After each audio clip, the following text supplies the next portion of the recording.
नमस्कार दोस्तों। इस टॉपिक में हम देखेंगे हमारे कमीशन वाले वीडियो का ही यूपीएससी वाला कमीशन। ठीक है।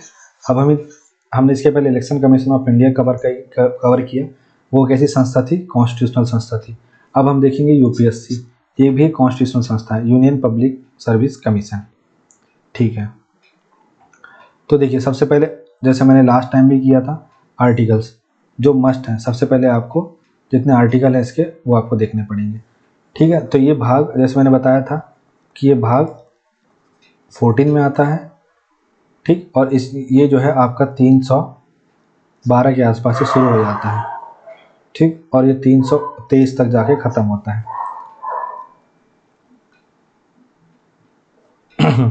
अब आप देखिए, इसमें आर्टिकल 315 जो संघ और राज्यों के लिए एक लोक सेवा आयोग की बात करता है।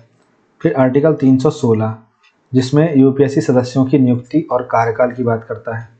फिर आर्टिकल 317, 17 मतलब खतरा, मतलब यूपीएससी सदस्यों को हटाना, निलंबित करना, ये सब शामिल है।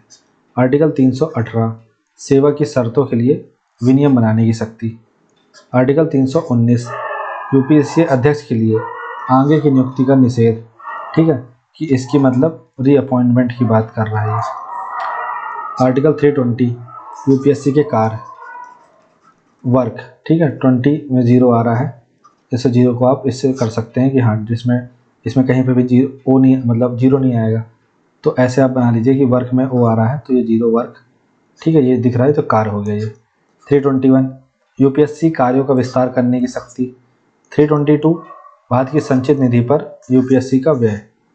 ठीक है। 322 2 सेकेंड एस फॉर सैलरी, ऐसे याद रख लीजिए। फिर 323 राष्ट्रपति को यूपीएससी जो अपनी रिपोर्ट देगा। तो मैंने आपसे कहा था कि पहले वाले में स्थापना की बात चलती है और लास्ट वाले में मोस्टली रिपोर्ट की बात चलती है। ठीक है, ये हमने आर्टिकल कवर कर लिए। इसके बाद अगर हम देखें यूपीएससी के बारे में और, तो एक संवैधानिक संस्था है। ठीक है, संघ लोक सेवा आयोग यूपीएससी भारतीय संविधान के भाग 14 में अनुच्छेद 315 से 323 के तहत स्थापित एक स्वतंत्र संवैधानिक निकाय है। ये आपका इंट्रो है जो आपको इधर पे अच्छे से लिखना है। दूसरा, इसकी भूमिका और कार्य क्या है?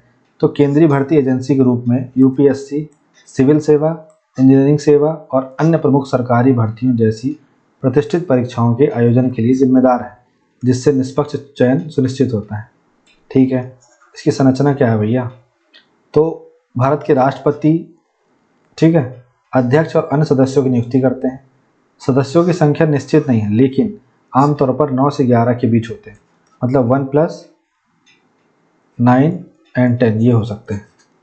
ठीक है, ये सबसे ज़्यादा 11 हो सकते हैं, मिनिमम 9 हो सकते हैं, इस टाइप से। अब योग्यता देखिए, कम से कम आधे सदस्यों के पास 10 साल तक का सरकारी सेवा अनुभव होना चाहिए, आधे सदस्यों को। कार्यकाल 665, जैसा हमने इलेक्शन कमीशन में देखा था, जो भी पहले हो। इस्तीफा और निष्कासन, सदस्य राष्ट्रपति को संबोधित करके इस्तीफा दे सकते हैं। इलेक्शन कमिश्नर भी, जो इलेक्शन कमिश्नर ऑफ इंडिया होते हैं, वो राष्ट्रपति को देते हैं, या संवैधानिक प्रक्रियाओं के अनुसार हटाए जा सकते हैं। 317 में कार्यवाहक अध्यक्ष यदि पद रिक्त है या अध्यक्ष कर्तव्यों का पालन करने में असमर्थ है तो राष्ट्रपति कार्यवाहक अध्यक्ष की नियुक्ति कर देता है, आर्टिकल 316 ए के तहत। ठीक है, आगे देखते हैं यूपीएससी के अध्यक्ष और सदस्यों को कैसे हटाते हैं। मैंने आपको बताया कि इसको हटाने के लिए राष्ट्रपति जो है इनको हटा सकता है। कैसे? अगर ये दिवालिया घोषित कर दिया गया हो, आधिकारिक कर्तव्यों के अलावा वेतनभोगी रोजगार में लगे हों, मानसिक या शारीरिक दुर्बलता के कारण अयोग्य माने गए हों। ठीक है। दुर्व्यवहार के लिए हटाया जाना, दुर्व्यवहार के लिए राष्ट्रपति को सुप्रीम कोर्ट द्वारा जांच की मांग करनी चाहिए। सर्वोच्च न्यायालय क्या भूमिका है? यदि सुप्रीम कोर्ट हटाने को बरकरार रखता है तो उसका निर्णय राष्ट्रपति पर बाध्यकारी होता है। क्या होगा कि राष्ट्रपति को बस खबर आई कि भाई ये जो अध्यक्ष है, ठीक है, ये जो है सही हरकतें नहीं कर रहा है, या सदस्य है ये सही हरकतें नहीं कर रहा, करप्शन में इन्वॉल्व है, फलाना ठिकाना, तो ये बोलेगा सुप्रीम कोर्ट पास इसकी रिपोर्ट भेजी जाएगी और सुप्रीम कोर्ट क्या है, इसकी जांच करेगा। ऐसा मेरे ख्याल से आर्टिकल 145 के तहत सुप्रीम कोर्ट करता है। और फिर सुप्रीम कोर्ट जांच करेगा और जांच पे अगर सुप्रीम कोर्ट इसको दोषी पाता है तो फिर राष्ट्रपति पर यह बाध्यकारी होगा कि उसको हटाए। निलंबन शक्ति, जांच के दौरान राष्ट्रपति संबंधित अध्यक्ष या सदस्य को निलंबित कर सकता है, सस्पेंड कर सकता है। दुर्व्यवहार की परिभाषा क्या है?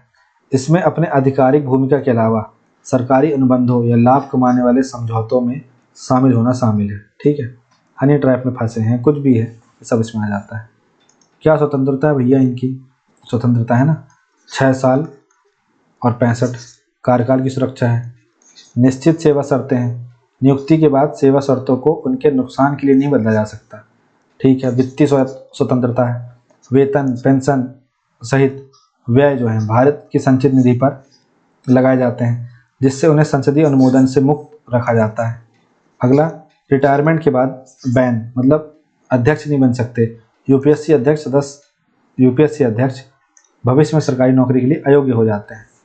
फिर उसके बाद सेवानिवृत्ति के बाद प्रतिबंध जो सदस्य हैं, वो यूपीएससी का सदस्य जो है वो यूपीएससी या स्टेट पीएससी का अध्यक्ष बन सकता है, लेकिन कोई अन्य सरकारी पद नहीं रख सकता। देख लेते हैं, इसको समझ लीजिए।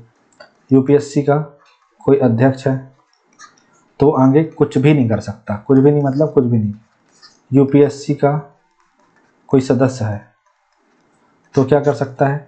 वो यूपीएससी का अध्यक्ष बन सकता है, वो किसी स्टेट पीएससी का अध्यक्ष बन सकता है। ठीक है, कोई स्टेट पीएससी वाले में देखेंगे, यहाँ पे अभी यूपीएससी वाला बस है। तो ये सब स्वतंत्रता है भाई साहब इनकी। ठीक है, कार्य क्या करते हैं? तो कुछ काम भी तो करते होंगे। परीक्षा आयोजित कराना, ये UPSC civil services exam, engineering service exam, IES Indian economic service, IMS Indian medical service, ये सब कराता है यूपीएससी।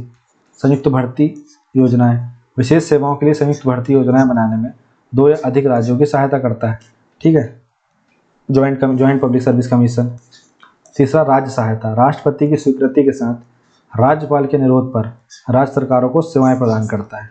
ठीक है, एमपीपीएससी के लिए कर देना चाहिए मुझे लगता है यूपीएससी के द्वारा सहायता, तो कम से कम कुछ अच्छी स्थिति हो जाएगी। भर्ती विधियां, सिविल सेवाओं और पदों के लिए भर्ती प्रक्रियाओं पर सलाह देता है।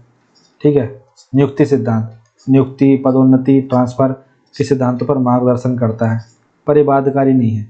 उम्मीदवार की उपयुक्तता, नियुक्तियों प्रमोशन प्रतिनियुक्ति के लिए उम्मीदवारों की उपयुक्तता का आकलन करता है। जैसे आपने देखा होगा, वो एक मैटर चल रहा है जो पुणे की आईएएस बन गई थी मैडम वो, ठीक है, उनका नाम याद नहीं आ रहा मेरे को, पूजा खेड़कर मेरे ख्याल से नाम है उनका। तो उनका जो मैटर चल रहा है, तो यूपीएससी ने उनको नोटिस दिया, फिर उनको मतलब उनके बारे में जो सारी जानकारी थी सुप्रीम कोर्ट तक पहुंचाई। फिर अनुशासनात्मक मामले, सिविल सेवकों के लिए निंदा, पदोन्नति, रिटायरमेंट, बर्खास्तगी जैसी कार्रवाइयों पर सलाह देता है। कानूनी व्यय दावे, कर्तव्य में किए गए कार्यों का बचाव करने वाले अधिकारियों के लिए कानूनी लागतों की प्रतिपूर्ति पर सलाह देता है। फिर पेंशन दावे, सरकारी सेवा के दौरान लगी चोटों के लिए पेंशन पुरस्कारों पर सलाह देता है। सेवा विस्तार, ठीक है, तो ये मतलब यहाँ से आप हटा दीजिए। तो ये 5-6 काम जो है वो करता है। ठीक है, कुछ सीमाएं होंगी, हैं भाई साहब। क्या सीमाएं हैं इसकी? नियुक्तियों में आरक्षण, पिछड़े वर्गों के लिए आरक्षण करते समय यूपीएससी से परामर्श नहीं किया जाता। ठीक है, SC ST अपॉइंटमेंट्स, यूपीएससी सेवा नियुक्तियों में SC ST दावों पर विचार करने में शामिल नहीं है। आयोग ट्रिब्यूनल पद, यूपीएससी को अध्यक्ष पद, आयोग की सदस्यता और शीर्ष राजनयिक पदों के लिए चयन से बाहर रखा गया है। समूह C और D सेवाएं, अधिकांश समूह C और समूह D नियुक्तियों के लिए यूपीएससी से परामर्श नहीं किया जाता। अस्थायी नियुक्तियां, 1 वर्ष से कम अवधि के लिए रखे गए अस्थायी पदों के लिए यूपीएससी के परामर्श की आवश्यकता नहीं है। राष्ट्रपति की शक्ति, राष्ट्रपति विनियमों के माध्यम से यूपीएससी के अधिकार क्षेत्र से कुछ पदों और सेवाओं को बाहर कर सकते हैं। 8वां, संसदीय निरीक्षण, ऐसे सभी राष्ट्रपति विनियमों को 14 दिन के लिए संसद के समक्ष रखा जाना चाहिए, उन्हें संशोधित या निरस्त किया जा सकता है। तो ये सब सीमाएं हैं जो आपको याद रखनी है। इसको हटा दीजिए, बाकी ये 7 जो है याद रखिएगा।